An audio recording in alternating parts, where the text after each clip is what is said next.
Have you ever started a project and were so excited, but then it's sat there half done? Maybe it's still sitting in your machine. Maybe it's folded in a bag. Maybe you don't even want to look at it anymore, so you shove it in your closet. But don't worry, you're not alone. I've been there, but I'll tell you one thing that I do that really helps me finish my projects. Because here's the truth: finishing projects is a skill you can learn just like sewing a seam or finishing a hem. Now let's dive in. So let's talk about why projects get abandoned. Sometimes the pattern instructions are just so confusing and you just stop and give up. I've been there. I don't use commercial patterns anymore. That's one of the reasons. Or you may have chosen a fabric that is just so challenging. Either it's too slippery.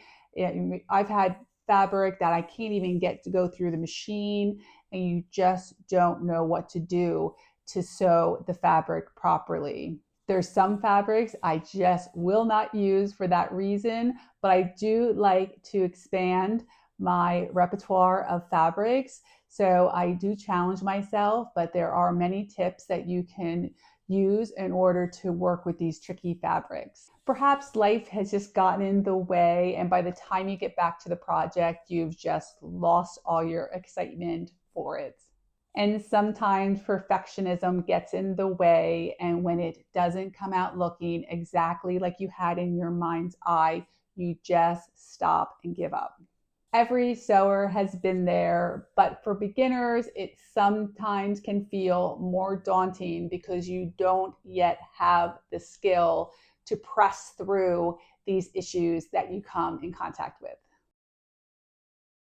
The difference between finishing and quitting often comes down to this: having a plan when you start to see you through the entire project. Think about it. If you start a project with just your pins and your fabric and your sewing machine with no plan, every step of the way you stop and think, oh, now what is next? That's when doubt creeps in. Sewing is a little like cooking. If you just start throwing stuff in a pot, you might get stuck halfway saying, well, what am I making? But if you carefully follow a recipe, any of us can come out with something that's delicious. And your recipe in sewing is called an order of construction. I have carefully considered how to make any garment. I created a whole checklist. You can get the link in the description below. So since I do not buy commercial patterns, I have to know which step for every garment I make, what comes next. So this order of construction is very, very useful to me. When I first started making my own patterns, I did think before I even started, I would say, okay, I would write down the order I was going to sew everything in. And then I might change things around a little bit. I realized, well, maybe I should have sewn that before I sewed that. There is a reason that, particularly if you have things that cross over, it's better to sew certain things first. So I fine-tuned this order of construction until I came to the list that I currently have, and I'm very happy to share it with you. Okay, so we have step one of starting with the plan, and here are some more practical steps to help you finish that project. I think a very important one is to start with something that's within your current skill set.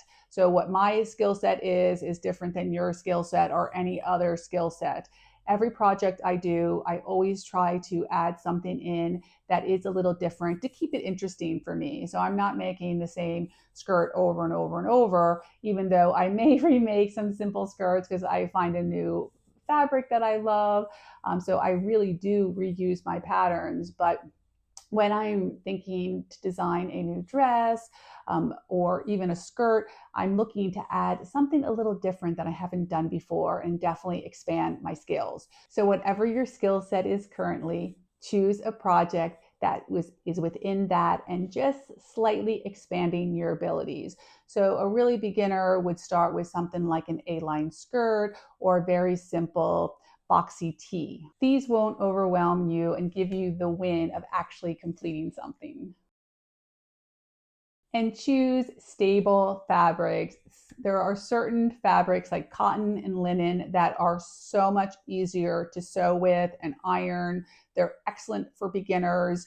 It's not that other fabric is bad. Things that are slippery or stretchy, they're just more advanced, a little bit more challenging to work with. So I would definitely not recommend using those type of fabrics as your beginner. There are some fabrics I will just even now stay away from because they're just too difficult and they frustrate me, such as slippery fabrics.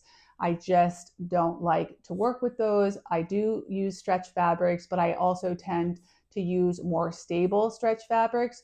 I find them much easier to use. They still give me the comfort of a stretch without having to struggle so much of the fabric rolling or stretching, and it's just very frustrating. And set small goals. Don't try to finish a garment in one day. I have trouble doing that. You always think that it's going to go faster than it actually does, and then you like start rushing things, and then you start making mistakes when you rush, and then it's just this cycle of frustration. So say today I'm going to sew the darts, or what I often do is I have a new project. I'll say, okay, today I'm just going to lay out all my fabric and my pattern pieces. And then I leave because I might have just a half hour and that's what I work on. And the next day I can come back and just cut everything out. And I can just stack all of my cutout fabric pieces and I leave. So that took me maybe another half hour. And then the next day I can sew. It's going to be so great that everything's all cut out. I can really just start sewing. Even if it's just a matter, I'm going to sew all the darts now, or I'm just going to hem this today, keep the goals small in the time that you have. There's no rush to complete a project, but if you batch your things over time, it will make your project move along more smoothly. And it's so nice if you can keep your projects readily available for the little time you may have to sew. I know we all don't have that advantage, but even if it's a little corner that you keep your projects there and make the setup really quickly to begin sewing, you don't want to have to like dig through your closet and get everything out because it's really going to dissuade you from picking up that project when you don't have that much time. And of all of these tips, I would say setting the small goals tip is probably the most important in terms of getting the project done, because then you're not needing to wait for an entire Saturday when you have nothing else to do. I have 15 minutes here, I have 10 minutes there, I have about 2 hours today. So you can definitely get the project done if you just chunk it out into smaller little goals. Now let's talk about a mindset shift. A lot of us think if it's not perfect, then we failed. And that's absolutely not true. Every project that you make, you're going to learn a new skill, even if it's sewing a little faster or sewing a little straighter, or maybe you learned how to put a zipper in this one, even though one part of the skirt looks a little wonky, or maybe you put buttons in on another garment, even though the waistband is slightly uneven. I still have imperfections in my garments now. And at first they might bother me. I'm like, oh, I should have done this. I don't really like how this aligns here. But after a few weeks, I wear the garment, I can completely forget about it. I'm not even going to notice it. It does not have to be perfect. The skirt I'm wearing now has an elastic waistband, and I just noticed this after years. I made this years ago, and I noticed I caught a little bit of the fabric up into the seam. I hadn't even noticed it when I first did it. I'm like, it doesn't matter. I always have something over top of it. And so it just doesn't matter. It's not perfect. But if you go look at ready to wear clothing, a lot of those are not perfect either. So you do not need to be perfect. Your skills will, build on each other. So each project you do, let's improve one of your skills, and you're going to get better over time. And if you currently have one of those unfinished project piles, go and pick one out and just finish it. Or give yourself permission to just get rid of it. Maybe give it to a friend who wants to finish it, or just throw it away. You can just finish by taking what you learned from that project and applying that in your next one. And if you want some quick, easy projects to practice finishing, check out this 3-tier skirt that I give all the instructions on how to make the pattern and to sew it. And also check out this really easy bucket hat that's super fun with all the measurements for the pattern and how to sew it. And if you've enjoyed this video, please like and subscribe.